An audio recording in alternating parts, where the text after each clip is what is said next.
In the spirit of being out here in California and coming off of our legendary Market Mondays yesterday, we have extended our 24-hour promo code for EYL University. The code is TMC. If you enter it, you get 50% off for 24 hours.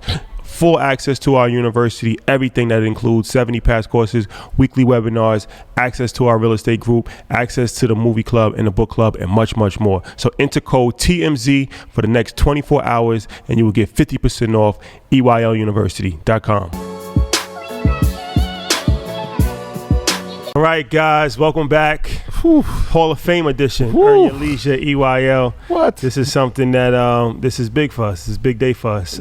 So first and foremost, we got to thank our guy Kenny Burns. Shout out to the legend. Shout out to Kenny, man. Good, genuine dude. Without him, this wouldn't have been possible. He connected the dots for us. So Earn Your Leisure, you know, we've been checking off our bucket list. We interviewed Shaquille O'Neal. Yep. We've interviewed our favorites from a long list of different people. I don't want to forget anybody, but you know, it's one person that early on, we only had two people early on. Yeah. We had Nipsey Hussle and we had Dame Dash. And Dame was really an inspiration for us as far as we're a business podcast. Not something that probably would have been as popular as it has been if maybe he didn't push the envelope of business and entertainment and being independent for so long. And he had a legendary Breakfast Club interview that changed my really life. Changed a lot of people's lives for sure. So, you know, it needs no introduction, but entrepreneur, family man, record executive, film producer, a director, actor, fashion designer. Father. I said family man.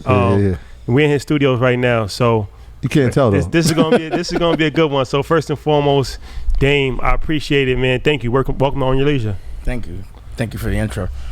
Never was a record executive. Always owned the label though.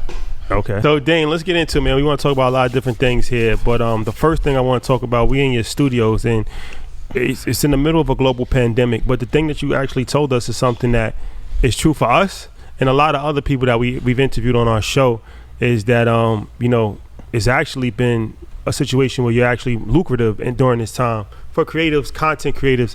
So you actually own a studio, a network.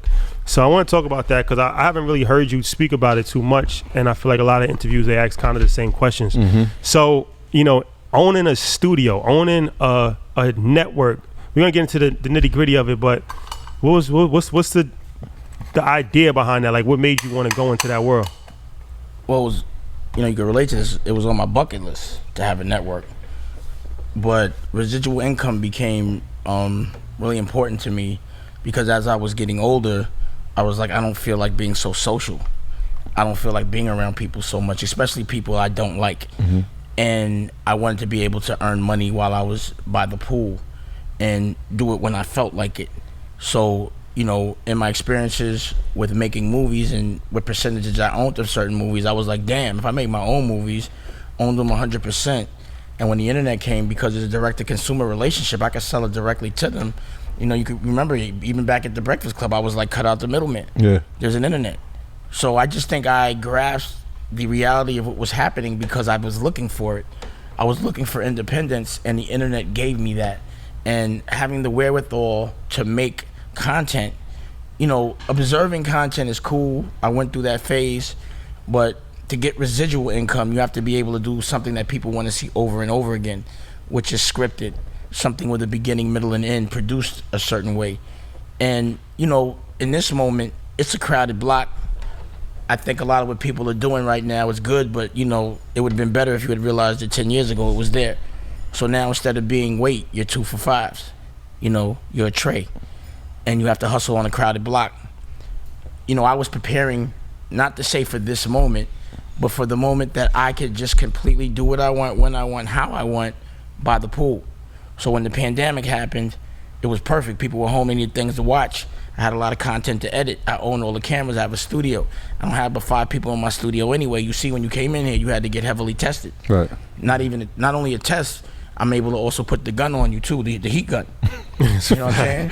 It's a fact. I'm diabetic. I can't stand it. But at the end of the day, a general has to be able to move in a war.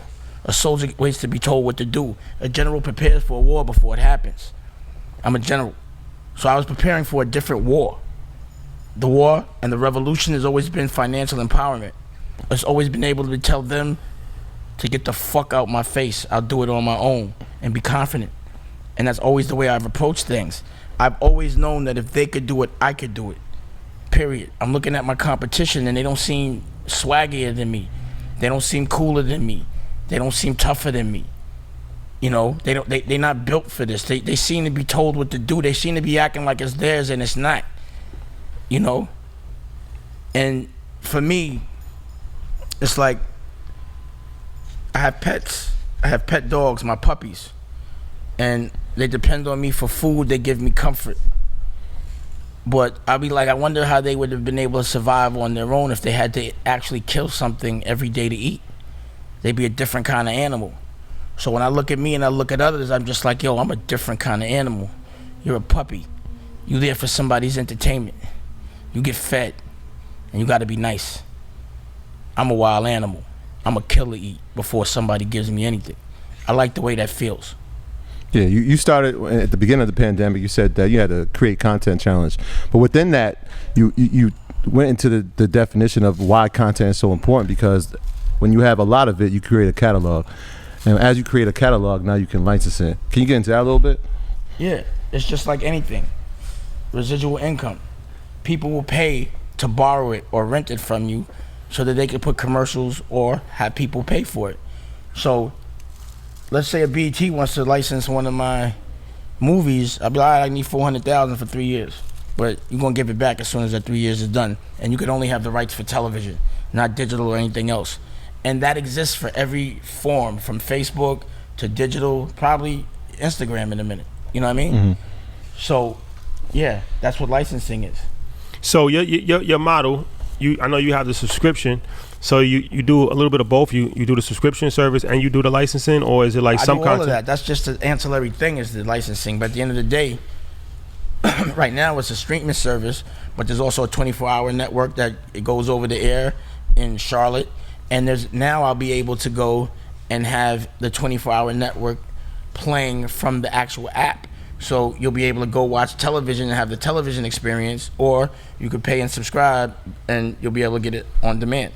Let me ask you this. Without commercials. Let me ask you this, because But also, let me just say one more thing. One of the other reasons why it was important for me to have my own network was because it was like, I'm selling music, and they use music in networks. I'm selling clothes, and everybody got to wear clothes. At the time, I was selling weed. I smoke weed in the content. So it also becomes a commercial for everything. So if you watch Honor Up, I made the clothes, I made the music, you know, I made the sunglasses. Everything that you see could be bought from me. So it also becomes a commercial for my ancillary products. Cross branding. They can buy it directly from me. So it's a store. It becomes home shopping network while you're watching it. And in the television business, traditionally a network will pay a production company. They'll buy their idea and then pay them to execute it. So all these ideas, these black shows, they come from black people, but the only way a network will take the show is if it comes from a white production company, such as E1. People like Tara Long. And We Channel will only take our black stories if they're made and budgets controlled by white people. So I walk into E1, I see posters of black families all over the wall, but in the offices I only see white people. And the dysfunction that they cause and try to capture, they always want to put a camera on us, but you turn the camera on them, oh, get that camera off me, I'm not signing off and all that. They want us to make fools of ourselves, capture that narrative, play it over and over again so you believe it, and they want to make sure that they're not seen at all. And they never exploit their own culture. So I look at channels like VH1 and look at what's the biggest thing on the network is our dysfunction. Mm-hmm. I look at We Channel and they try to make us as legends look like dysfunctional people and actually do things to make it appear that way. And then the other programming is jail. You know, it's embarrassing watching the We Channel. Right. Life After Jail. It's embarrassing. making money. So my network isn't about the distractions and those patterns that they put into our brain or that make us think that we're less of who we are. And my network is about health, about, like, if we got diabetes, I got diabetes, so there's a Dash Diabetes network. You know, we don't recognize trauma. The racism and the day-to-day life that we just think is normal is trauma. And we don't get therapy.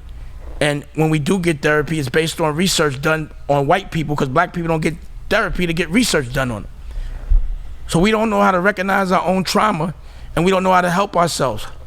We think being fucked up and being depressed is normal, and it's not. We don't teach financial empowerment on television. We get taught, yo, take a short price so you can make some money going to the strip club. Build your brand that way. Be stupid and act crazy so people will pay to actually talk crazy to you in person.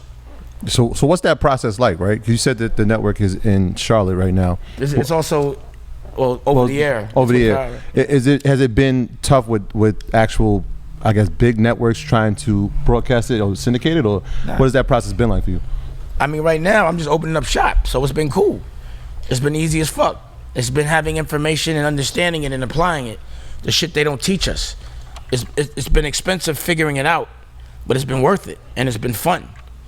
So you know? let me ask you this. So I don't want to compare you to Netflix, but I'm just using them as an example. Definitely compare me to Netflix. All right, even better. So Netflix, if anybody's not familiar, they spend the most money out of any TV station in the world on original content, and they're also heavily in debt.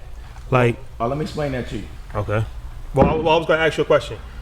So they spend so much money that their profit margins are extremely thin because they're spending. Apparently, I don't think that's their business model. Okay. I think their business model is buying content and then leveraging it later. But in the beginning, they were licensing, and that's the reason why they lost so much money, was because they were licensing. And then when they did their own original programming, I think it was called House of Cards, that changed the whole game for them. But every year they do lose $1 billion, but they raise $1 billion. Yeah. But they, at the end of the day, there's probably one company that's just for, and you know they own Stars too, by the way. So basically they can incubate one there and put it there. And I think one company is really primarily for, I'm not saying that I know it, but if I was a betting man, I would think one is for the subscriptions, which is a loss, but they can raise money and blah, blah, blah. And the other is for the content that they own that they can leverage, that they'll be getting residual income from, because they actually are paying people to make shit that they own. Well, yeah, so, but my question was, as far as creating content that is expensive, that's why they have to borrow money, I'm assuming. How does that relate to you? Like, that's a scam. They're just paying for fucking, too much money for craft services and shit. I own all the cameras. So I cut out all that bullshit. I could do everything. So I ain't got to pay a writer. I ain't got to outsource a production company. I am the production company. I ain't got to rent no cameras. I got the cameras. I ain't got to rent no editing bays. I got the editing bays. And if I got to act, I'm going to jump in front of that shit and do it too. And you 100% funding all your projects. 100. And, all right. So you pretty much just, it's a more efficient manner as far as not just paying this crew, that crew to shoot this. Everything is in house, so it's less. Because the reason why I'm asking you, because I know you're heavy. Outsourcing makes no sense.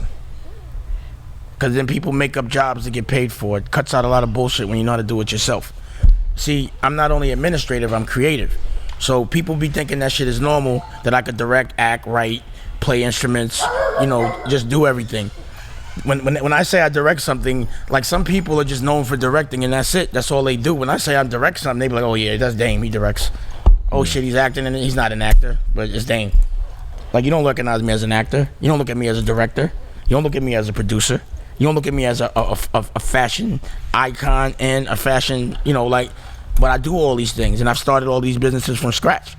All the things that people went to school for, I dominated at a very young age. No, I think we do recognize you as all of those things. Well, I'm just saying, like, it's just normal. In general. It's just normal. Yeah. It's like they think it's normal. Yeah. Like yesterday, Nicolette had a show. I picked up a guitar and started playing. It's just, that's not normal. So the fashion industry, I heard somewhere where you were saying that the profit margins are extremely low in the fashion industry. Yeah, that's something sucks. that you was involved in, but I don't think you're really involved in fashion anymore. Like, no, I still am. You still are? Yeah. How's your experience? Because you've had several different multi-million-dollar companies. What's your experience in the fashion world? Because that's a whole different conversation as well. The fashion industry. I feel like the fashion world is you have to build the brand first, and you have to lose money for a little while before you gain it. But if you actually build your brand doing something else, and you have the wherewithal to actually make clothing and content, not content, clothing with a point of view, then you could have a direct-to-consumer relationship. It doesn't have to be not so profitable. So traditionally, the fashion business sucks if you're going through it, where you have to order a bunch of inventory ahead of time, whether people are gonna buy it or not. You got to plan. You got to put it up. If somebody orders $1 million worth of shit, unless you got 500,000 to not be able to touch for like 6 months, then you can't do it. Like, growth can kill you.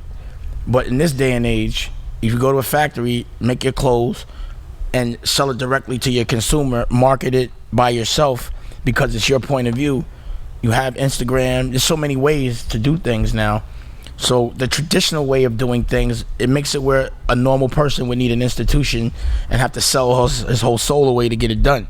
What I've been trying to explain to people for years is you don't have to do that no more. People are just catching on.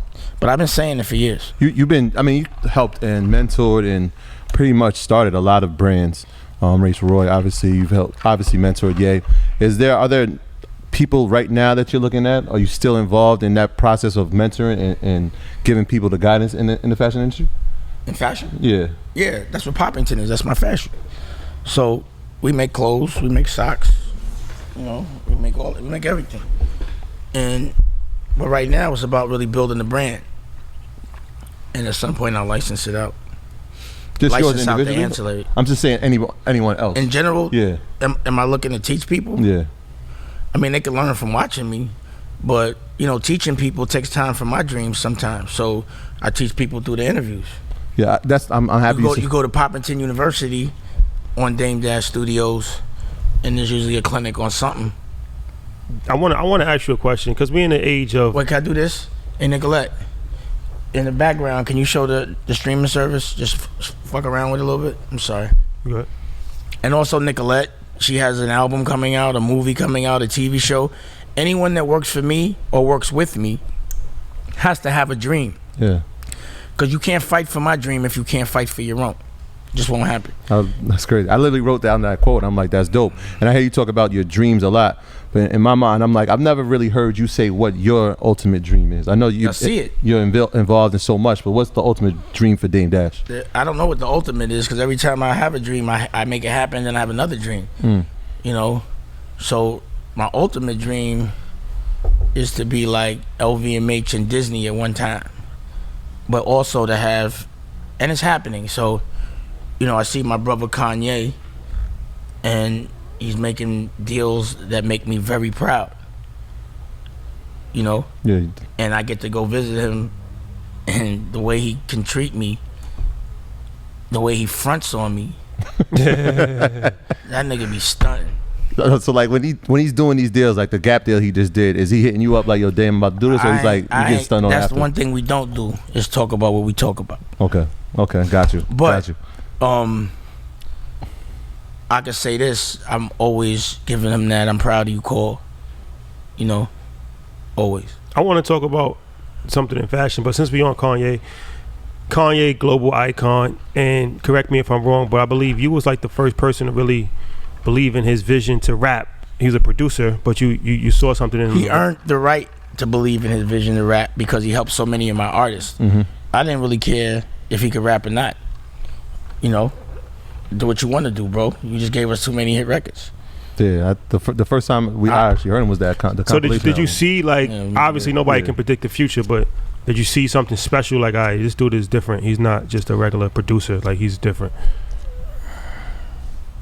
Nah, not in the beginning. Okay, it's an honest answer. Yeah, in the beginning, he was, it was like he was at the low. It was him and Just Blaze. Yeah, Just Blaze. And they both were making rapid hits. Did I see him being a fashion icon? Nah. Because first he only used to wear polo. So I used to be like, yo, that's not fashion. For real, I pulled him to the side. Yeah, I could imagine those conversations. I took him to London. Yeah. And showed him shit. Did I know he was gonna be like when I talked to Kanye, he says, yo, I'm the living, breathing dragon of everything that you want to be. And he really is. Yeah, manifested it. Dragon energy. So we in the age of protest, like, and I always say support goes a lot. I've been in the life of protest though. Well, let me go. I'm going somewhere with this. I got you. I always say that support goes a lot further than boycotting. What I mean by that is that, like, so the Gucci thing, when they do the blackface and they protest and they come to Harlem and have like a sit down and it's like boycotted for 3 months, then we're back wearing Gucci again or Burberry or whatever. So and this is another story that I heard. I don't know if it's true or not, but I apparently when you guys had Rockefeller, you tried to approach, I think, Iceberg at the time, and they said no, they wasn't interested. They were disrespectful. Can you tell that story? Yeah, it was wearing Iceberg, so I went to them. I think their head of sales was knowing how come their shit was spiking, and I went to go meet with them, and me and Jay, and it was like, you know, they just were very dismissive. They didn't even want to give us any free clothes. They told us we could go to a sample sale. Damn. And I was like, all right, I'm putting you out of business. So I started Rockwell.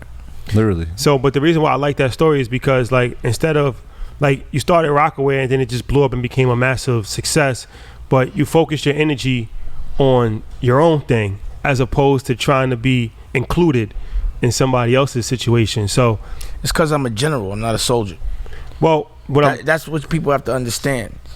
A soldier is never going to check a general, and you know, you can't have but so much expectation of a soldier or someone with a slave mentality.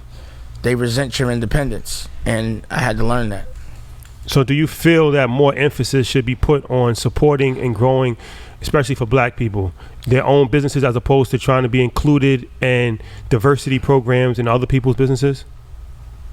I'm a firm believer, if you don't want me in your house or I don't like your rules, fuck your house.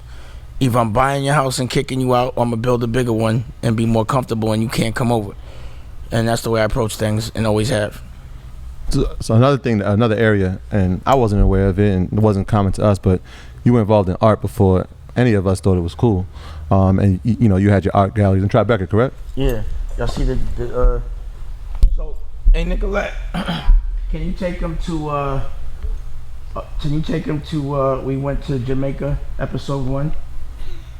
Cause you know the good thing about it is talking that shit sounds good, but I can show you what I was doing. You feel me?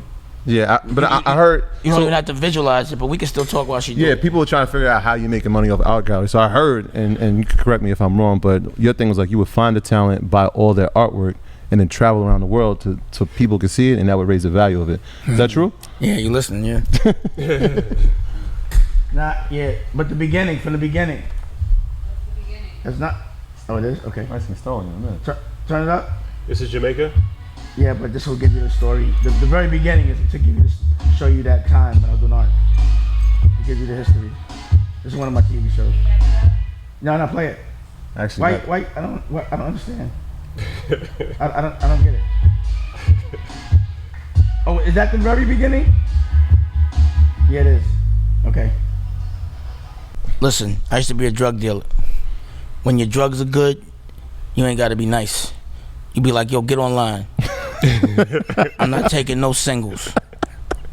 And they happy to, because they're going to get high. If you getting your client high, all you have to do is make sure they get high. And they'll stay on that line. Ernest, what's going on? If you believe in the power of the black community and the black dollar, then listen up. Let's not just buy black, let's invest black too. Let me introduce you to the 10K Project. The 10K Project is like Shark Tank for black entrepreneurs and investors. If you have $100, you can participate. Here's how it works. Every week, an entrepreneur pitches his or her business to the community. As an investor, you can decide if you want to invest. The investment can be as low as $100. So, when 10,000 of us put 100 each into a business, that's $1 million. We as black people can fund our own companies, create our own jobs in our community, and profit from our own innovation. I encourage everyone to go check it out and see how it works. Go to the 10kproject.com. That's 10kproject.com right now. Don't wait, don't hesitate. Head over there. When you talk about your music industry career, right? Because a lot of people, obviously, you've done so many different things, but your start, well, I don't even say your start, but that's what really kind of, puts you on the radar for most people knowing you is music. So it was the first thing I did. All right, well, just start. So You have a foul taste in your mouth about the music industry, or are you still like optimistic about musicians? Like, yeah, what's your vibe on music? Because I feel like I'll tell you, the industry is fake, full of shit. It's all about exploiting artists and hurting them and just taking all of their energy.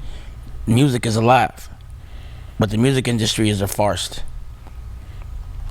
So for up and coming artists, do it yourself. No record label, no management. Make them work for you. You know, don't do a record deal where you have to sell your whole ass 360. Be so hot. Do your own shows. Do your own residencies. And when they come through, be like, you'll give me some money, but it'll be to distribute the shit that I own. Period. Or get out my fucking office, my club, or whatever. So that was the purpose of your Underground 100, right? I read that you were like, listen, I'm only doing 100 because I know that these people are the localized fans. These people are going to support. I wanted 100 of the coolest people. Mm-hmm. I don't need no nerdy motherfuckers around me. If you cool enough to know that it's going on, right, and you cool enough to be there, then you cool. But if I don't want no corny motherfuckers, they could get it 10 years later. I only like to be around cool people. I've always architected my bubble. I only want to be around cool opinion leaders, like-minded people. And I filter and I edit people. Mm-hmm. You said something in that Breakfast Club interview that was, very controversial. I think I understood what you meant, but another one things that kind of lived forever. But you said you put money in the street. You're not really into saving too much. So I'm assuming what you meant by that is you're reinvesting your money into your businesses, like all money in, like Nip said. Is that something that you still? Well, am I right by that interpretation? And is that something that you still kind of live by? I don't see the purpose of holding money. I don't see the purpose. It's all about flipping. And at the end of the day, like, everything I do is for my children. Mm-hmm. When I get money, it goes to my kids. I think that was like when I said that interview and a couple other ones changed my life. I think that was the most important thing that I heard. Just working in education, and then when you were saying like, yo, if you're doing something for yourself, then you're selfish. And I kind of like resonated. I'm just like, damn. And in my mind, I'm like, look, I'm doing this. I've been busting my ass for 10 years in the education field, countless hours. Education field? Yeah. I talked to the OSG network, 90 principals, black principals. Yeah, we heard about I forgot gentleman's name, but I got in touch with him. I called him last week. Dennis McKeesey? Yes. Oh, I'll get you right with him. Yeah. He's ill. He's the Dame Dash of education. But so my thing, he's put together quite a crew. Yeah, we touch base. At that point, he's ill. I was like, yo, for all this work I'm doing, that's an ill nigga right there. I can't give this degree to my son. I can't give this degree to my daughter. I'll give you an OSG one. Perfect. But yeah, that changed my mindset. It was like, yo, it was just an entrepreneurial mindset. Even though I was working in a 9 to 5 or 9 to 3 for education, it was like, yo, we got to create something. Or I got to create something or scale something so that it could be passed on. So when I said like it changed my life, like that was it. But there's a quote that you say, and I want to know if it's a long-term goal or is it short-term goals that you put inside of the quote. And you say every day start something new, finish something new. Is that start something new and finish something that you had started before every day? Yeah. And are we talking? So like, what would be a prime example of that? We just started something new today, and the editor, is he still here? My man, is George here? There you go, right there. We're gonna finish that OG stories today. That's a fact. Dame, a lot of people listen to us, aspiring entrepreneurs, young entrepreneurs, right? People that's learning, because that's the thing about this is one of the reasons why I think our podcast has become so popular, especially in our culture. You said it's not a podcast.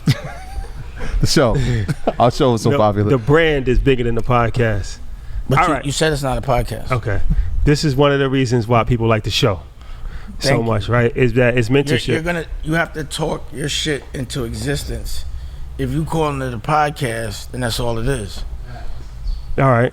One of the reasons why people like Earn Your Leisure is because it provides mentorship, right? Instead of people just having to figure it out on their own, they can learn from people that actually have gone through it and learn from their ups and their downs. So as far as like business, do you have any regrets that you might have done things like differently or maybe handled something differently, whether it's relationships or business or anything? It's crazy, right? honestly, every single second of my life is meant, and everyone else's life, I think, is meant to be a learning experience. So when something happens that didn't go the way you wanted it to, you look at what you learned from it, right? Mm-hmm.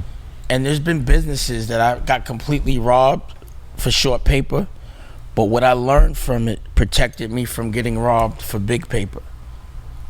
You understand what I'm saying? Mm-hmm. So at the end of the day, I'm so happy in this very moment. I'm so happy. Like, scary happy. You know what I mean? Yeah. I think that's like the misconception that you're not. In the middle of a pandemic, all my dreams are coming true,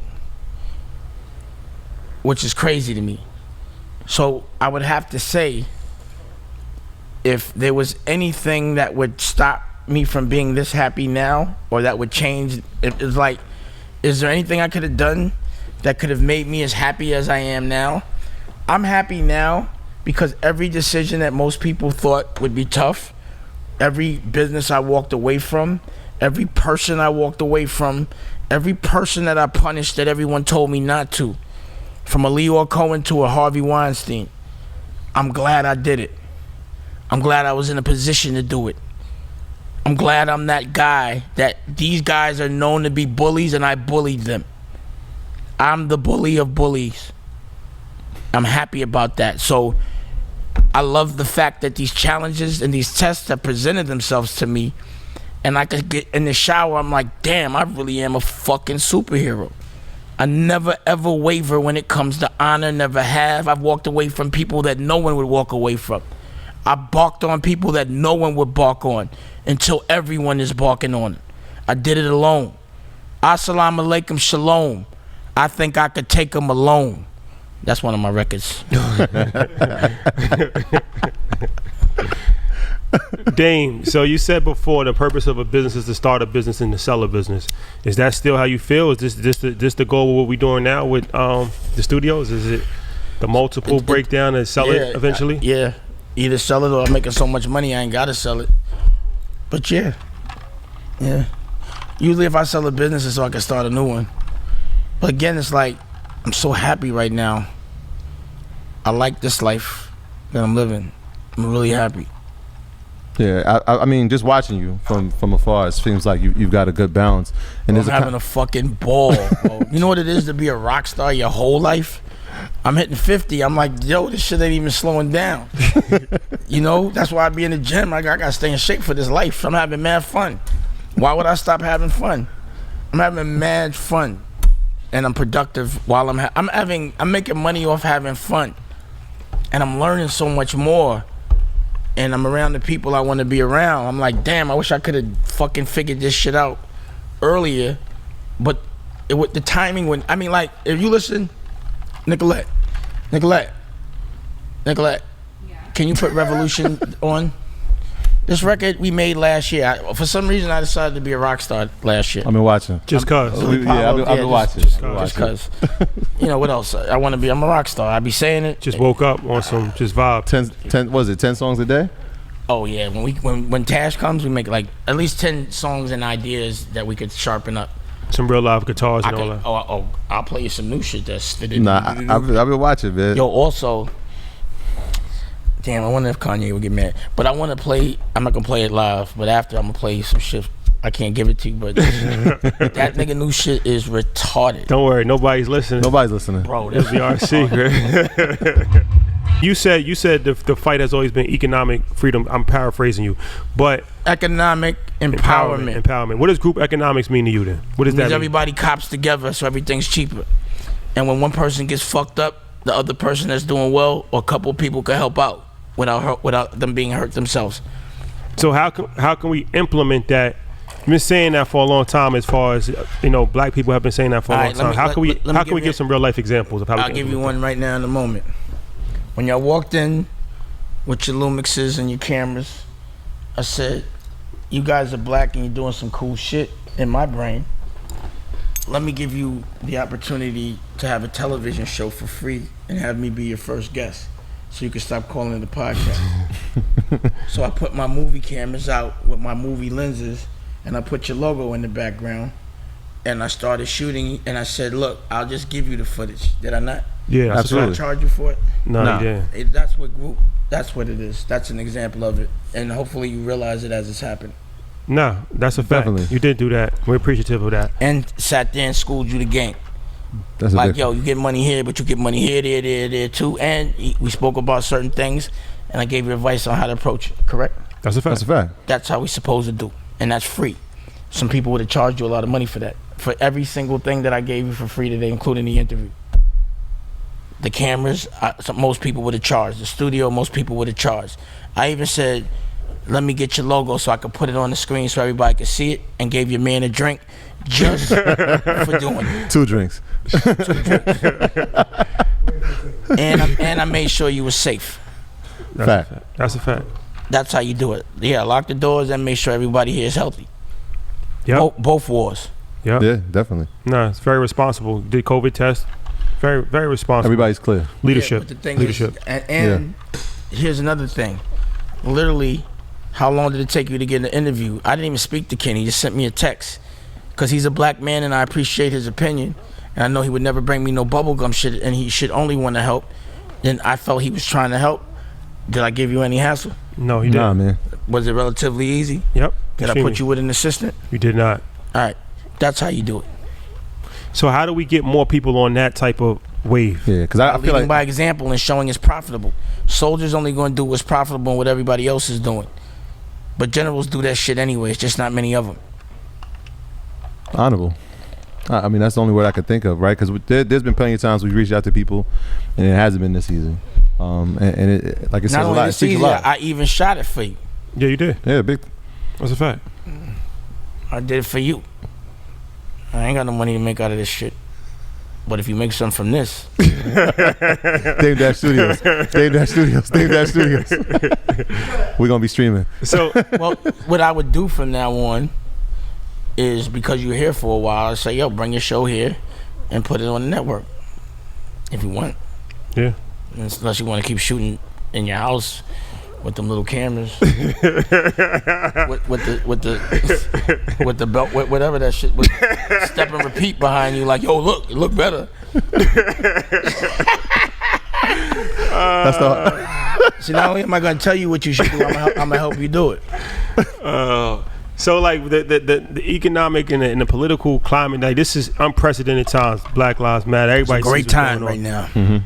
What's your you optimistic about the situation right now? We in historical times right now. Nigga, I'm in control. Am I optimistic? That's like asking me if I'm gonna win a fight. Not if I step in the not for ring. you. I'm just saying for the general. I'm talking about for the general. I got a network. Didn't I just tell you I'm talking? We're gonna redo education. We're gonna redo laws. If you really watching, you see I'm kicking it with senators and congressmen. They pass laws. So how do creatives and creators get to you? Like what's the process, right? If I had, Get to me. what's the process? You got to get to you to get to me. I don't want to talk to everybody. I got shit to do. But Gotta filter. what I'm doing is, and I'm empowering other people so that they can empower other people. That's what I'm doing. You younger than me. You know, you still feel like being out there. You running around. So I'm gonna give you the power to distribute whatever power I got to who you curate.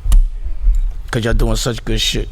Appreciate it. Gotcha. They say that we always learn the average millionaire has 7 streams of income, multiple streams of income. But I feel like that's something that you always did, was have multiple streams. You never know when a well's going to dry up, so you got to have other ones. So that's something that you just knew early on. Like what's your theory behind having multiple different avenues working at the same time? Okay, imagine this. Imagine your number one artist after his first album saying, I quit. That's Jay-Z. Jay-Z quit after, what do you mean? He retired after Reasonable It's Doubt. supposed to be his first and last album. Did he? Yeah, it's supposed Yeah. to be his first 15 albums later, yeah. So, you know, from that day, I was like, well, I ain't depending on this nigga. and last. I'm gonna build a roster. What?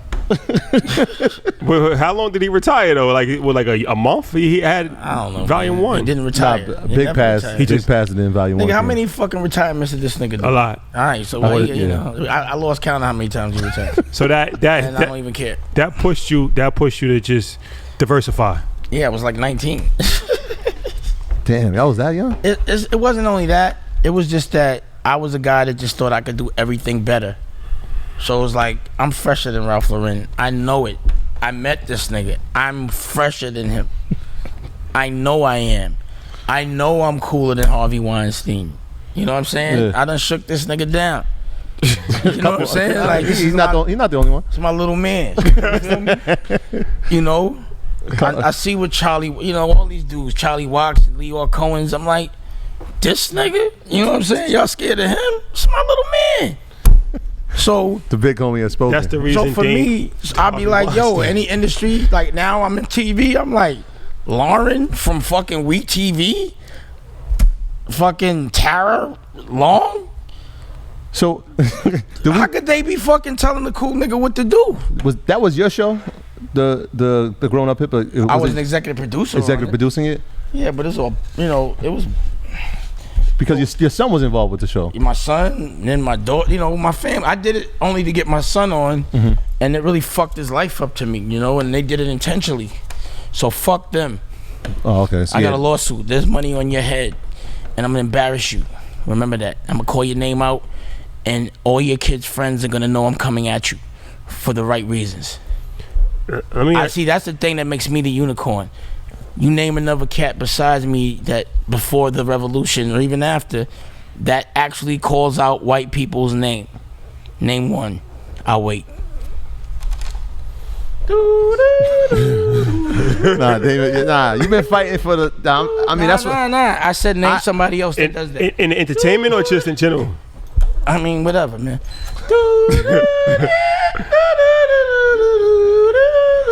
Our generation. Any generation, but yeah. So when you call out Leo Combs of the world, is that out of built up frustration? I didn't build up. I've been calling him out. I had to build up. I've been calling him out since the day I met him. I've been screaming on Leo publicly for days. So you never respected him, just off the rip? No, Just off the rip? never. Off the rip. All right. Your man respected him. I never knew why. Jay-Z? I mean, your man. So I got a question, because we was fans of like just that whole culture, just music. That's how we grew up on music. So like, you know, that President's video with you, Big, Jay, AZ, like. You want to hear a funny story about that video? I do. I told it to Dennis today, actually. You know, after a lot of bullshit, we finally we got cool with Biggie, and he came to the video. It was our first time hanging out, and you know, I got into a drinking contest with him. And you know, he was, you know, a lot heavier than me, and I ended up playing myself, getting too drunk and not remembering. And I woke up the next day, and like, you know, it was actually the only time I ever seen Jay really mad at me. He was like, "Yo, you was no good." I was like, "What you talking about?" So I called Biggs. He was like, "Man, you was drunk. He was holding this nigga chain. You jumped in his car." I was like, "What?" Big's car? No, in Biggie's car. That's what I'm saying. Big's car. Yeah, Biggie Smalls. Yeah. I guess he wasn't driving, but whatever. I don't remember. So, you know, Every crew got one. yeah, it happened. So that night, me and Biggs went down to Daddy's house and was, you know, like, "Look, I was drunk. Don't take that." And then we hired them to perform, because the thing was we were gonna have Biggie headline so that Jay could open for him. So that was the business we handled that day. But then every day after that I saw Biggie was on, and we would have drinking contests. So, you know, the you know, when he would like stink mink gators. Yeah, my Detroit players. Yeah, that was because we was at the Bobby Brown birthday, and he was supposed to perform with Puff, but me and him got into a drinking contest. But this time I was like, I'm gonna go throw up behind the curtain so I won't get too stupid. So I went threw up, made myself throw up on some anorexia, and what's that, anorexic shit with all the But this nigga ended up throwing up on his mink. So that's why they was calling it a stink mink after that. They called it stink mink gators. That came from that story. But it's funny because I really, you know, Biggie was really my man. So yeah, like I was like, did you really? It's crazy. Did you understand that moment? Because y'all was young. I don't know how old you. Hell 21. yeah. Like, I knew that moment. Yeah, That's y'all why knew the magnitude of it. Yeah, You understood it? God, I mean, Nigga, you could have never told me I'm not Dame Dash, and I wasn't gonna be Dame Dash. I knew everything I was doing was historic. You couldn't have told me, and even now, it's not a second I come outside that I don't think I'm making history. Nigga, we making history right now. sorry. You know what I mean? Like, I know I'm a history maker, so that's why I document everything, because I look cool every day. Yeah, I think that's important. And Looking cool every day is important. Gotta keep your fresh up at all times. Just, you know, the Mandatory. right shit. Nah, it's Yeah. Keep Be a rock star all the time. your shoes clean, keep your nails clean. It's funny Be a because rock star. Like, just be right. we watched you in those times, and it was like, yo, you seem like the happiest guy on earth. I was the happiest, and I still am. And that's what I'm saying. And now it's like people look at you and it's like, oh, Dame he has an attitude problem. He's hard to work with. And it's like, nah, you're actually the happiest you. What do you expect a slave to say? You, You I was expect getting a there. soldier to know what a general's happiness is? You know, a soldier doesn't know what a win feels like unless the generals win it. A slave doesn't ever know what the win is. They think the win is a good meal. You know? That's a fact. I have no expectation of a slave understanding my happiness, and I don't give a fuck. Keep thinking, really thinking about how I feel is the wrong thing. Think about how you feel. If you're taking pills for depression, don't think about me. Word of advice. Did from a musical standpoint, something I always wondered about, because there was always rumors. Did you ever make Cameron the VP of Rockefeller, and did that lead to like some like real issues? You on this tip, huh? Of course I made Cameron a VP. I also made Beanie Siegel a VP. Anyone that had a label with me was considered a VP. And that was actually the moment I realized I'm getting the fuck away from these guys. They're not the brightest about certain things. You see what I'm saying? I was like, forget it. You know what I'm saying? That's all it was, really.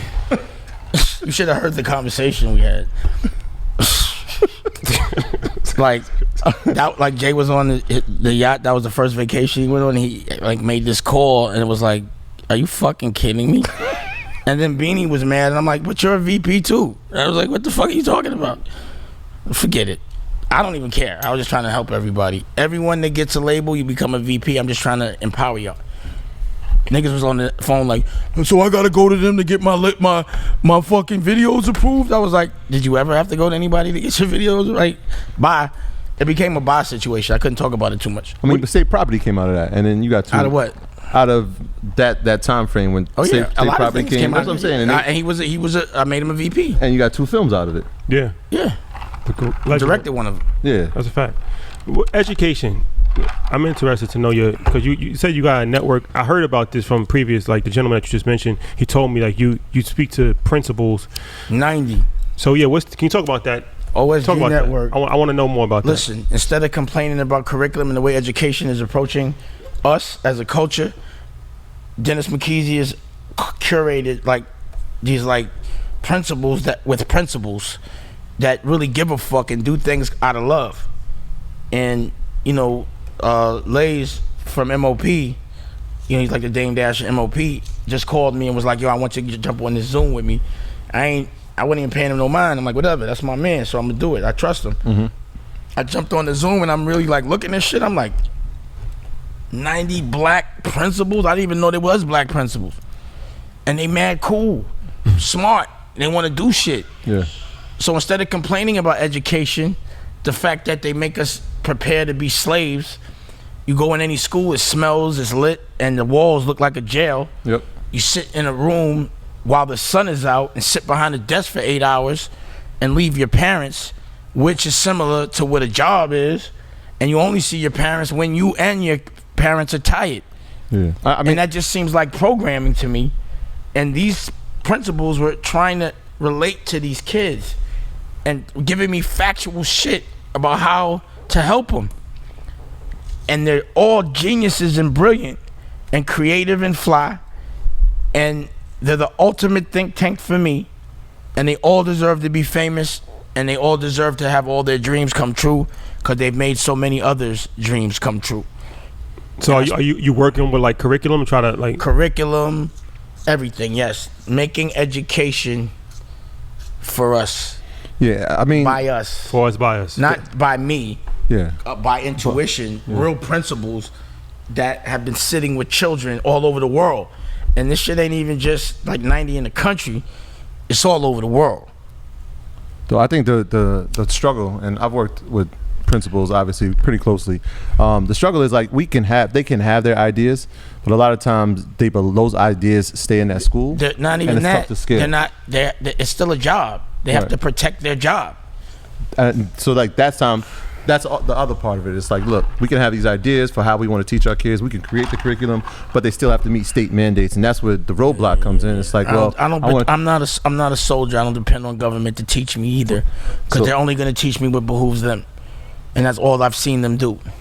Make people think that unless they go to college and get a 9-to-5 and get debt, they're doing the wrong thing, and that they should only be fucking happy when they're 65 and old. And I'm not doing that. So that puts the principal in that position, right? Like, they still have to answer to somebody. So I'm thinking to myself, is the role now to create an independent school where you're not That's what we're doing. Okay, that's where I was going with it. So like, that's the goal of what we've been. That's one of the goals. Okay. But it's also an independent app. It's also an independent place to just give people information.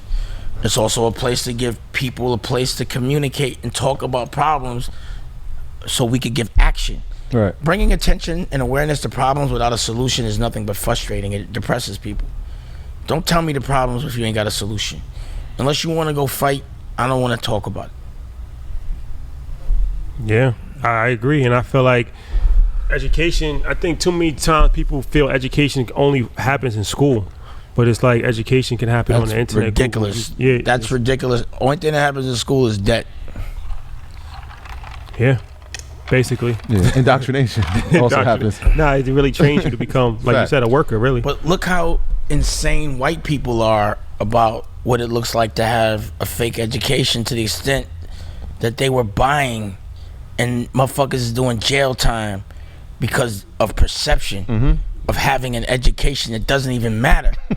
USC, it's not even a fucking it's systematic racism of human.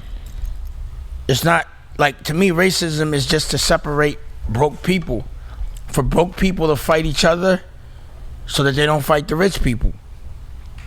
That's it.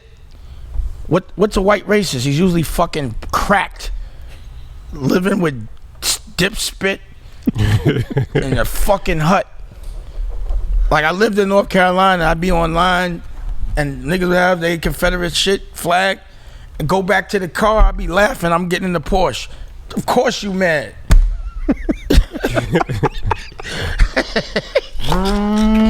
How many rich racists is on the front line of KKK? But there are a lot of rich racists, though. Nigga, they racist just because they want to stay rich. Okay, how is it racism in Kanye? Gap is the most all-American institution, and they putting a black man name in front of it. Well, he's going to sell. They want the money. So it's not racism. When it comes to money, white people gonna put a black man name in front of theirs. What are you talking about? But is that? Look at the Germans and fucking. But is that business? Because you can still be racist and do business with somebody and make money. Who gives a fuck? Who cares? You can't be racist if I can fire you. I don't care. Go in the bathroom and scream nigga all you want. You're fired. I'm your boss. You should be racist. You should be mad you got a boss. You want to blame it on me? Go ahead. But you can't do shit to me for it. A racist can't stop me from getting money. No, absolutely. But all I do with a racist is hire him and work him to make him my slave. The legend has spoken. Yes. Leor's a slave for my fucking culture. Get your ass out there and get my people some money.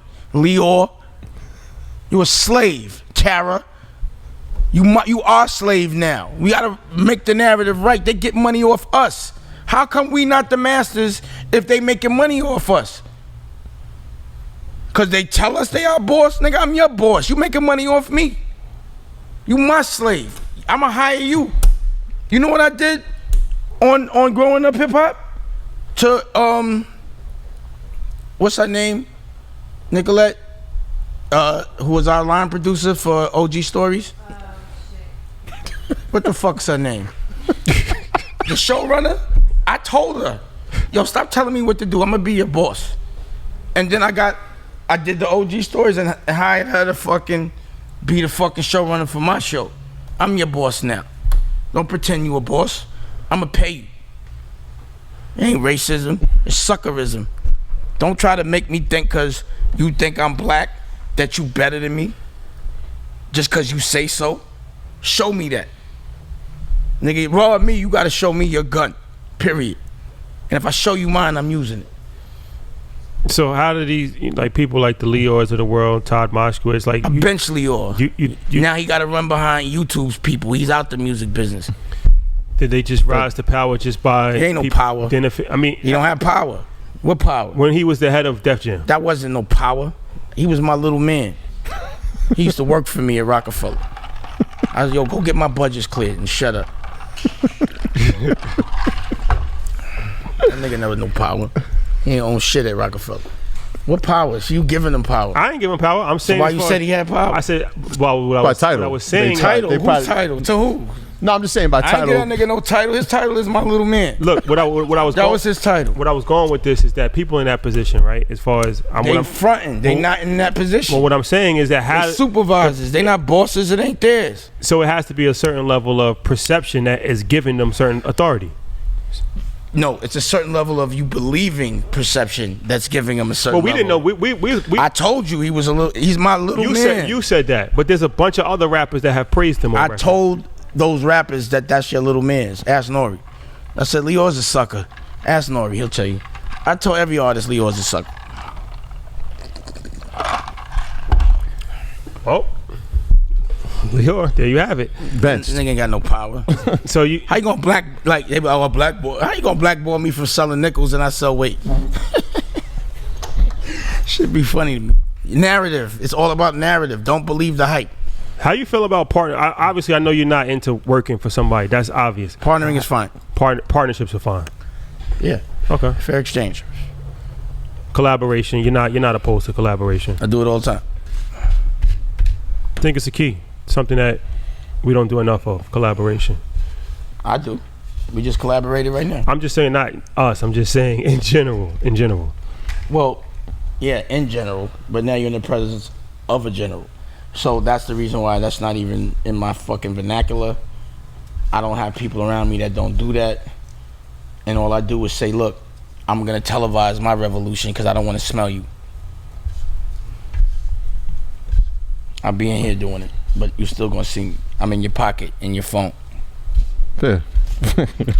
Can we maybe shift gears a little bit and because it's something also that I You can do whatever you want, bro. we you don't have we- to announce the question, just ask it. No, we admire from a distance, man, and that's like I said that you've had balance in your life, obviously. Have what? Balance. Yeah. Fatherhood has balanced you. I know you're in a relationship. It fucking humbles me. How is like that was my thing. How has that been over the past few years? Now that you have teenagers that are growing, you have a son, obviously, who's an entrepreneur. I'm loving being a dad and going through everything I heard about. I love it. What do you mean you heard about? You know, you hear about your kids acting a certain way at a certain time, and it happens. And knowing how to deal with it. I'm loving being a dad and everything that comes with it. Everything, even the tears. Yeah. Loving people more than yourself feels so good. And that's what we got to understand. If you have one car and it's a coupe, you're a selfish motherfucker.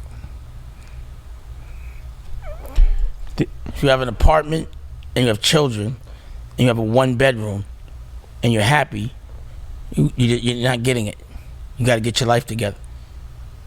I'm happy when my kids have houses. My daughter Ava showed me her crib the other day. I'm so fucking proud of me and her. My other daughter, right? This is how I knew I was doing my job. Because I do get at my daughters because they go to school and they also get brainwashed. So my daughter Tallulah loves school and all she knows in life is she wants to go to college. I said, what's your dream job? I don't know. What's your dream? I don't know. You want to go to college? Yeah. How you know that? Because you were told that. I bet you want a 9 to 5 too, don't you? What's a 9 to 5? I did my job. That made everything to me. I don't care about nothing else. But your daughter still went to college though, right? Like This Ava. This Ava. is Tallulah. Yeah, Ava went to college to make her mother's dreams come true. She's a model and she also works for me, which is working for herself. So would you not encourage your kids to go to college? I encourage them to do whatever makes them happy, not me or their mother or their parents. Okay. fair enough. Family business, is that something that you have aspirations for your children to? What do you mean? Rachel Roy? Dame Dash Studios. No, I'm saying as far as we're talking about your children, like because They can run this business if they want. This is theirs. okay. This is their business. I'm not working for me. I work for them. That's what. If you work for you, you're working for the wrong cause. And if you don't work for your wife, your girl, significant other, you ain't doing it right. What's on your vision board for the next 20 years? Like what's the next? Obviously, we in the Dame Dash Studios right now, but I seem like you're always thinking ahead of time. So what's your on your vision board for the next? Next is sports. Sports management. Come on, man. I'm sick of complaining about leagues and getting in these racist leagues. I'm starting my own leagues. Fuck being a team. Yeah, I saw you. There's a deal you had with is it the NBA XL? Mm-hmm. Is that you? Are you part ownership of that, or are you just broadcasting it?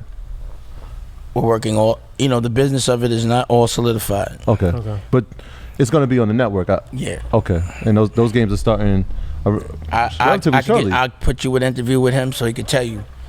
But my agenda is to do that in every sport. I have a network. I'll promote it. And my league's gonna be way funner than anybody's league and way flyer. I think it can happen. People doubted Ice Cube, but that league can happen. Yeah, it's happening. I'm saying the 3-on-3 league. It's happening. There you have it. It's happening. Ain't no. It might happen. It can happen. It's happening. So what's happening is it's happening. The logistics is it 5-on-5 or is it? Are we? Yeah. Okay, it's 5-on-5. So from what my understanding of it, and maybe you can help me out on that, is that it's really for almost like a developmental league for people who haven't made. No. It's pro. It's a pro league. Yeah, developmental. Nah. Get your man over here.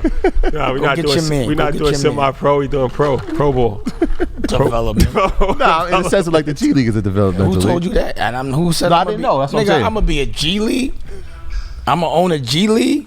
I'm an A League. Facts. Say less.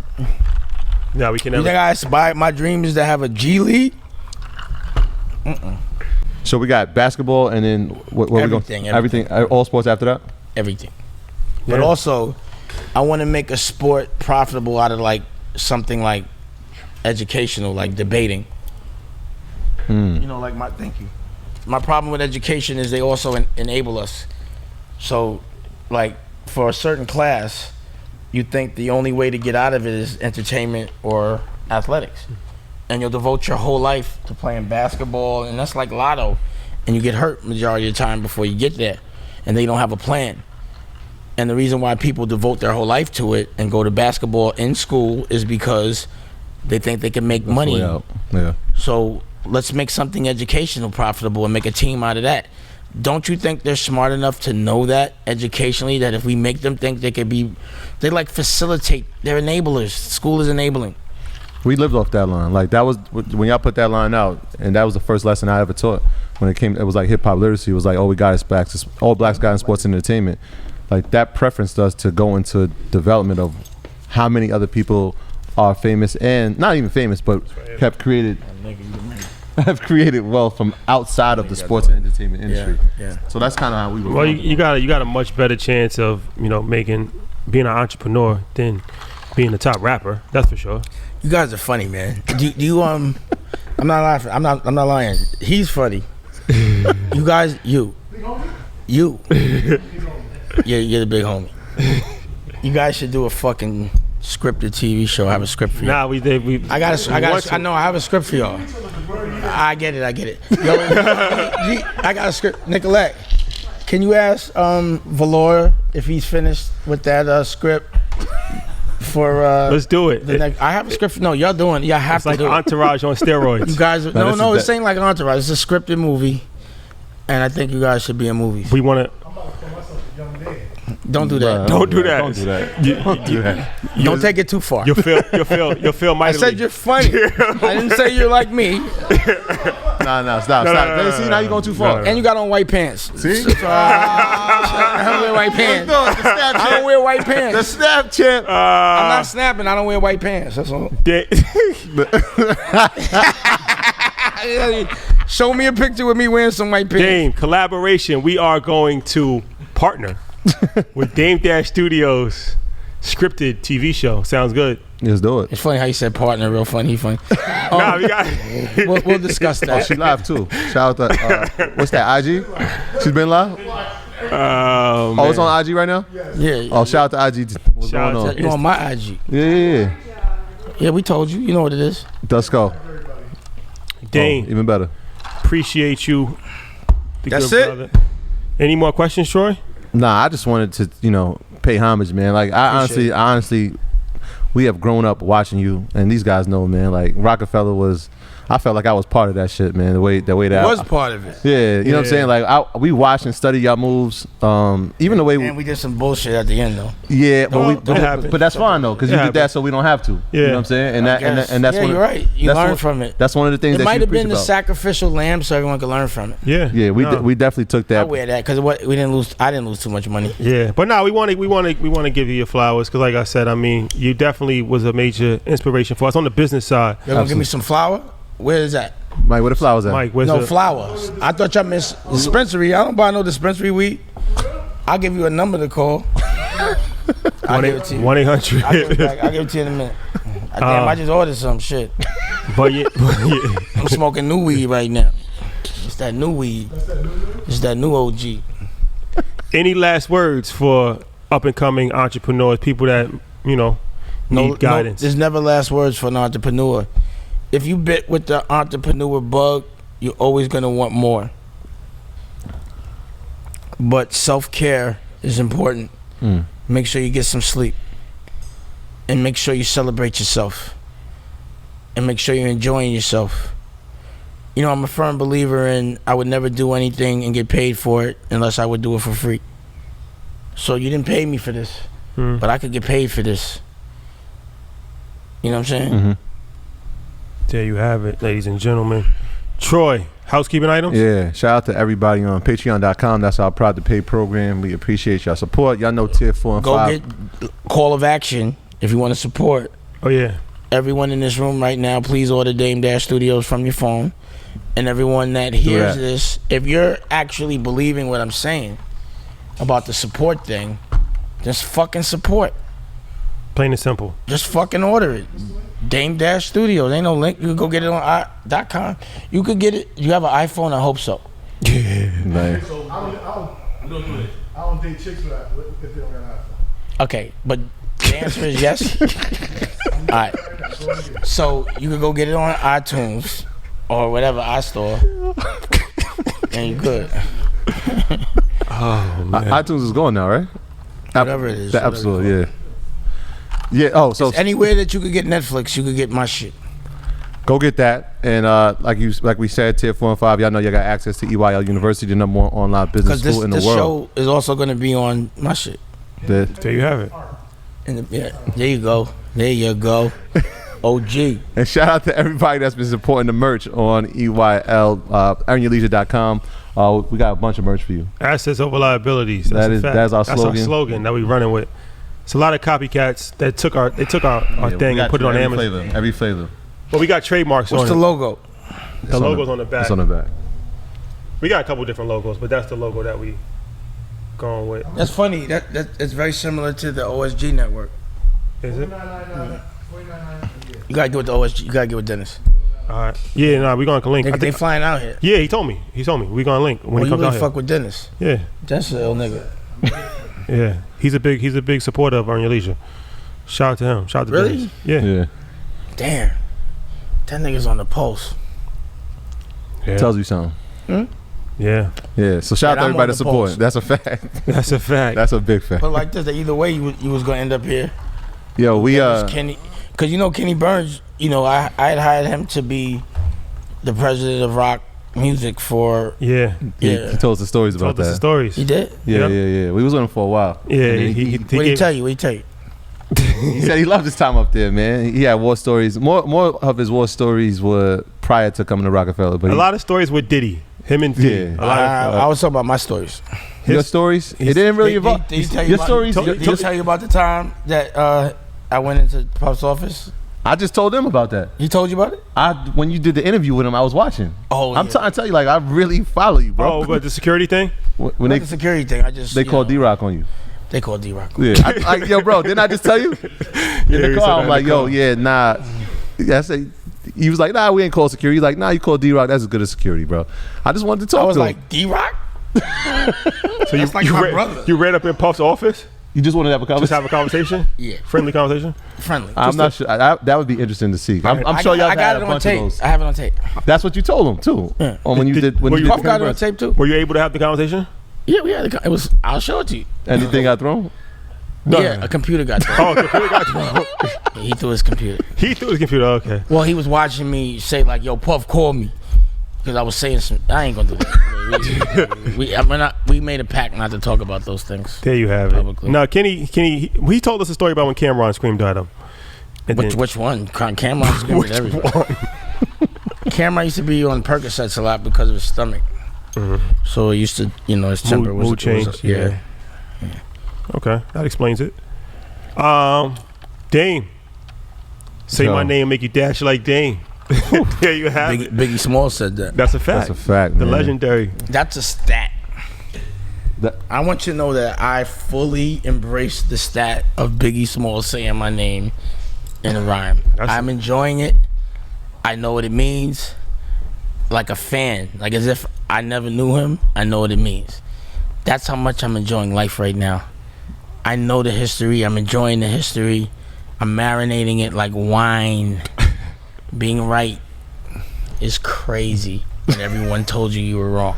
Yeah. I saw that. They put the post up. Yo, Dame was right all along. I knew I was right. Charlamagne apologized, I think, to you, right? He said that. Oh, yeah. He said that. You saw the interview. No, he didn't. Look, when I got back to the Breakfast Club, it was tightened up. No, even Envy, like, it was a different Breakfast as far Club. as the real estate and the things, I'm pretty sure. Listen. I was like, next time I walk up in here, I want to shake y'all hands, and I did. I was proud of my work that day. That day, I was like, oh, I'm ill. What was the other interview? It was like, yo, 20 years ago, I was a DJ. 20 years ago, you was a DJ. Same interview. Like that. That was a legendary situation. That was Which crazy. one? Nah, you was like 20 years ago, I was a CEO. You was a DJ. 20 years later, I'm a CEO. I'm a CEO. You still a DJ. I said that. Where's the growth? Shout out to Envy. Envy was on. He was you on. did. And I wrote it down because I was like, yo, that's so. said that? Yeah, that was. He was crazy. Ooh, I be on one. I was high. DJ Envy was I gotta look at that interview again. I don't even remember saying that. That was said crazy. that? Nah, that was crazy. Yeah. Oh, Dame said that. Well, yeah. That nigga's you ill. definitely said that. That nigga be bugging. He be zapping out. You never know sometimes. You right? never know what he gonna say. He don't even know what that shit just happens. That shit be live. That shit was live. Yeah. No, that was ill. But yeah, he was on the podcast. Him and Caesar. Shout out to them. Shout out to them. Yeah, shout out to them. I definitely know. Caesar, he sells the cribs, right? Yeah. He was here. Yep. Yeah. He told us about the whole Do situation. It All is doing that shit. Him and his man in Jersey too. They're like the originator of that What's shit. the name? Do It All? Do It All from Lords of the Underground. Okay. Shout out to him. Yeah. He's actually put me with. He was in one of your things. Nah. He's pure in the game with me. He put me with the Bishop Purnell, the Yah Squad, who is the educator of where racism starts, religion.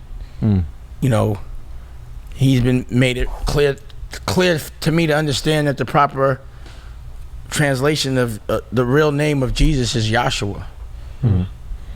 And the Jesus is a European translation, and nothing that took place in the Bible happened in Europe. So why do we all worship a name that's a European translation? Just logically. And he was the first person, the bishop, to break that down to me in such an eloquent way with such aggression. He's the Dame Dash of history to me, of religion. And then also I talked to Billy Carson, who I haven't spoke to since he launched his app. I was like, yo, bro, call me, man. And he is telling me the original origin of history. The Anunnaki shit, where we're really from, how human was even made, just based on text that they don't tell us. Just based on religion, we come from being modified from people from another planet. I heard that, and you were talking about the hieroglyphics. Yeah. So, that's what's on the network. That's the Galaxy Network, the Yah Squad Network, the OSG Network. These are people that are better than me, but they know intelligently about the things that I personally believe need to be fixed. Like I've had an ankh since I was a teenager, I've always had an ankh on me. That cross never made sense to me because it only represented phallic men. You know, all them sticks on me. This represents a woman and a man. God is a combination of both on this planet. But the man's job is to be a slave. I do firmly believe that women are God, logically, because they make life, and isn't that what God does? Right? Creates life, yeah. That's what God is, right? So, what on this planet creates life? Women. So how could they not be God? Just logically. Put your ego to the side. How could a woman not be God if she creates life and we can't? Logically. Well, I think that man plays a part in creating life. It's like when no man, there's no creation. Nah. Actually, you can't. There's no like. No. Let me just say this. Before there was men, women actually could create life without men. Like immaculate conception. Yeah, not immaculate conception. There was. I'll show you this shit. But again, we don't. Like my girl, my wife, Raquel Horn Dash, is pregnant right now with my baby. I had a part in it, but that baby's in her. Congratulations. Congrats. Thank you. But it's in her. It's growing in her. Her body is the one that's going through a physical change. She's the one whose hormones are on a different level. Right. She's the one who has to have a 6 to 8 pound come through a hole this big. We ain't doing that. She's the one that has to have a period every month and be in pain just so she could create life. Is that not the case? It's true. That's true. You know, she's the one that doesn't have physical muscle because of lack of testosterone, which is generated by our testicles, to go physically do work.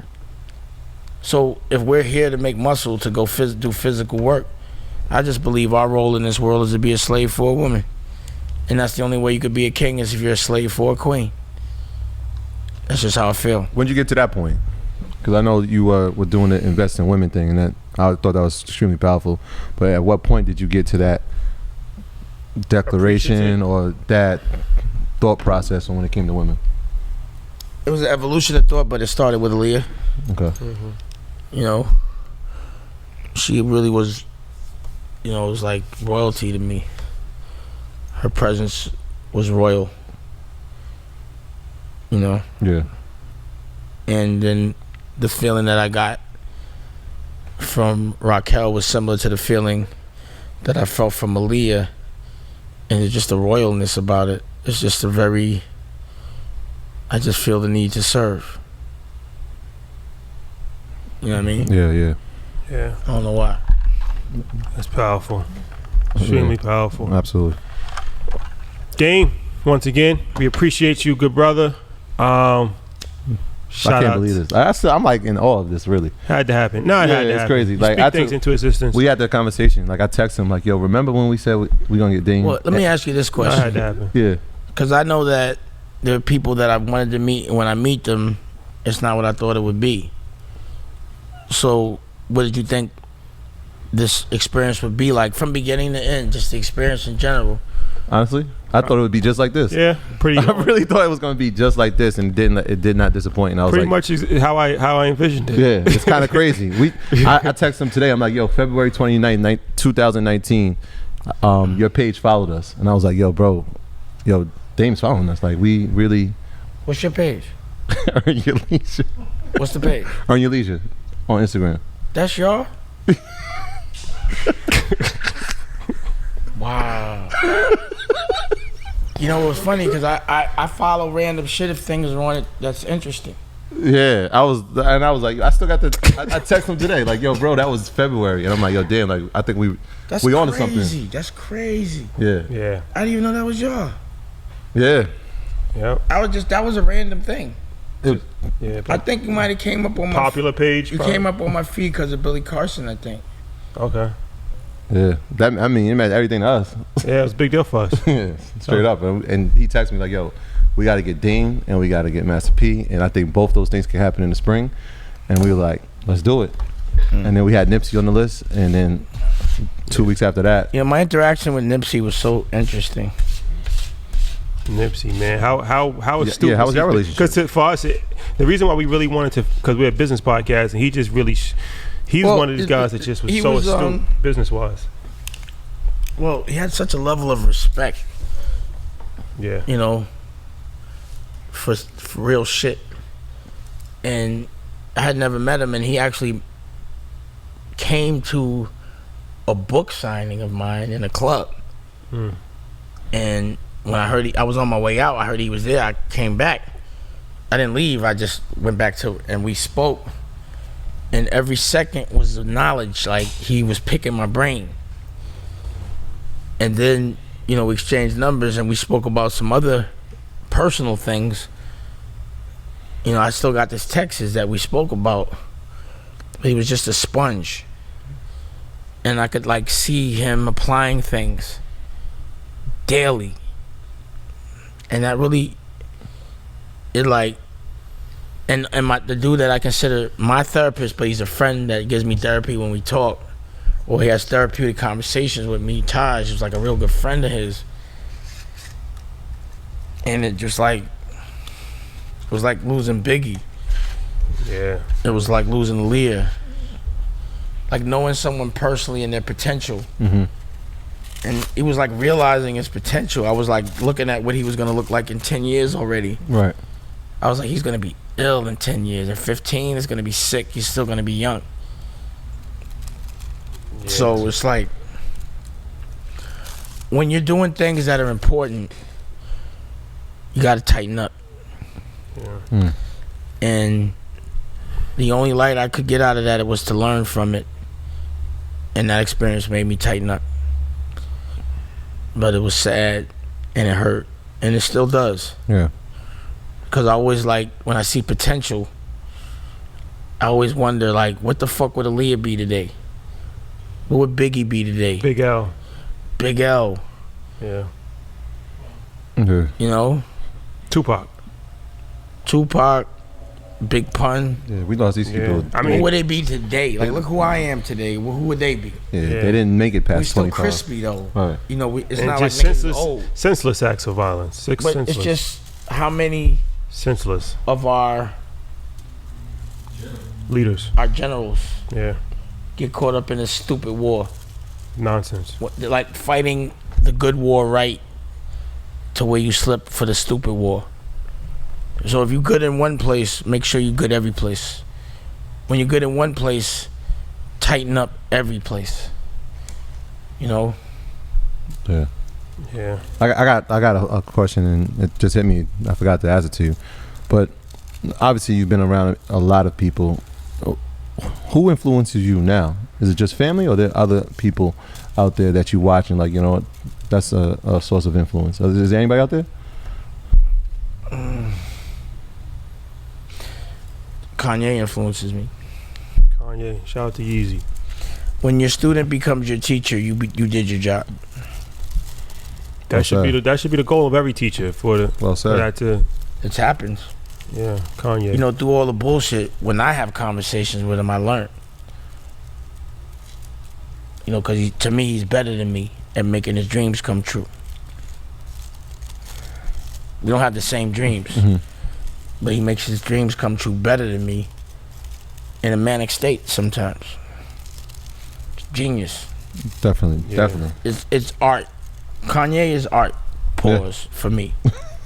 Living, breathing art.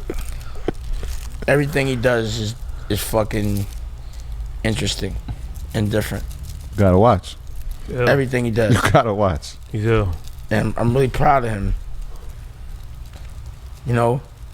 He took that fucking red hat off. Yeah, he did. He did. Fucking. And now he's running for president. He never said that. Tweeted. He did not tweet that. Wasn't it? Okay. He said 2020 vision. 2020 vision. 2020, okay. I'll take it the way he wanted. I ain't seen him run for shit. Even All better. I heard was, I'm taking the red hat off. Shout out to Kanye. Oh, brother. We gotta get an interview with Kanye. That's the next giant. Dame, once again, we appreciate your hospitality. You're a gentleman. Also, he dropped that $2 billion. He dropped what? That $2 million. Yeah. When it counted. George Floyd's daughter. Yes. All right, absolutely. let me give you another Jeopardy music question. Name another motherfucker that's talking about helping that dropped anywhere near $2 million. On the George Floyd situation.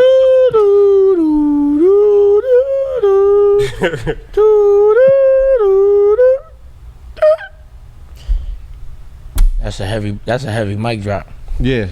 No. That made me proud. He nigga came through, And he was in the streets too. He was in the he streets. dropped that bank, right? Flew his private jet, walked through the shit, didn't say a word, jumped back on his jet, and was the loudest voice with that motherfucking. A mic drop is a fucking bag drop. Bag drop. That's gangster. $2 million. $2 million. Shout out to you. Yeah, that's significant. That's all we need to talk about. Took the red hat off and did the bag drop when it count.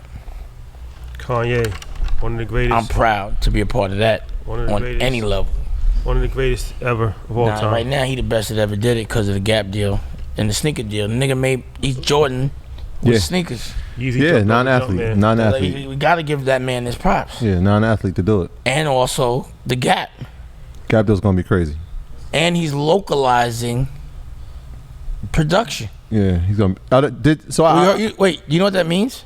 I heard they were trying to give him some fight back in Wyoming. I don't care. I'm just saying he's making sure everything made Is in by US, him yeah. is in the U.S. Yeah, that's important. Mike bag drop. That's all that counts. All the other shit is fucking circus. He bag dropping. Coin it. Yeah. Nigga, my graduates from my school being Forbes. Yeah. Kevin Hart. All of them. Pick one. Pick one. Bag drop. Bag drop. Fuck a mic drop. Bag drop. Bag drop. That's my new. Mike, can we make that a drop right there? Can we make that a drop? Bag drop. Whatever it is. We need drops. We actually That's a drop. That's a bag drop. we need to earn the leisure drop. Bag drop. So Bag then drop. do one. EY University. Do one. EY University. I'm waiting for you to say it. This nigga's funny.